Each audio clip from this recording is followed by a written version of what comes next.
ములుగు జిల్లా ఏటూరు నాగారంలోని BRS party ప్రచారంలో భాగంగా రోడ్ షోలో కేటీఆర్ పాల్గొన్నారు. ఈ సందర్భంగా ఆయన మాట్లాడుతూ బీఆర్ఎస్ ప్రభుత్వం వస్తుంది, మీరు ఇతర పార్టీల నాయకులు చెప్పే మాటలు నమ్మి మోసపోకండి అన్నారు. కాంగ్రెస్ పార్టీ వాళ్ళు మార్పు కావాలి అంటున్నారు. దిక్కుమాలిన కాంగ్రెస్ పాలనలో సరిగ్గా లేకనే కదా తెలంగాణ తెచ్చుకుని మార్పు తెచ్చుకున్నామని అన్నారు. కాంగ్రెస్ అధికారంలో ఉన్నప్పుడు పెన్షన్ 200 ఇచ్చేది, ఇప్పుడు 4000 ఎట్లా ఇస్తారని చెప్పి ఆయన ప్రశ్నించారు.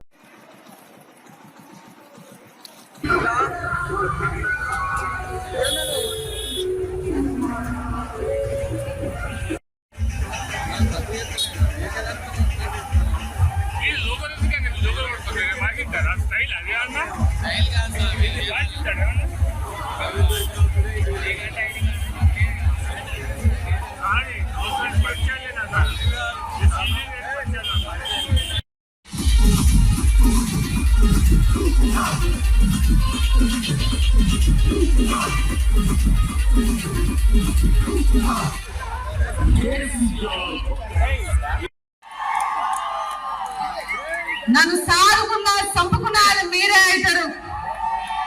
మీకోసం సచ్చేరంగా ఈ ప్రాంత రుణం తీసుకునేటువంటి అవకాశం ఇవ్వండి, ఈ ప్రాంతానికి సేవ చేసే అవకాశం ఇవ్వండి అని మీ అందరినీ కోరుకుంటా ఉన్నాను. జై తెలంగాణ. కారు గుర్తుకే, కారు గుర్తుకే, కారు గుర్తుకే. ధన్యవాదాలు.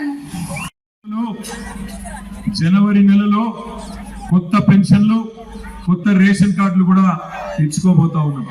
అక్కడక్కడ మీరు తిరుగుతున్నప్పుడు నాగజ్యోతి చెప్పింది, అన్నా తిరుగుతున్నప్పుడు అడుగుతున్నారు, ఆ ఎమ్మెల్యే గారేమో పట్టించుకోలేదు, మరి రేపటి రోజున నన్ను గెలిపిస్తా అంటున్నారు కానీ కొత్త రేషన్ కార్డులు ఇవ్వాలని అడుగుతున్నారు అని చెప్పింది. అమ్మాయి గెలిచిన తర్వాత మా చెల్లెలు జనవరిలో కొత్త రేషన్ కార్డులు, కొత్త పెన్షన్లు ఇప్పించే బాధ్యత నేను తీసుకుంటాను. కొత్త పెన్షన్లు, కొత్త రేషన్ కార్డులు వచ్చినాక 2 మంచి కార్యక్రమాలు పెడుతున్నాం. ముఖ్యంగా కొత్త రేషన్ కార్డు వచ్చినాక ఒక చక్కటి కార్యక్రమం. ఇవాళ మీ అందరికీ దొడ్డు బియ్యం వస్తున్నాయి రేషన్ కార్డుల మీద, అంతేనా? ఆ దొడ్డు బియ్యం మీరు ఏం చేస్తున్నారు నాకు తెలుసు, 15 రూపాయల కిలో బయట అమ్మేస్తున్నారు, అంతేనా? అంతేనా? అంతే, నాకు తెలుసు కానీ అంతే.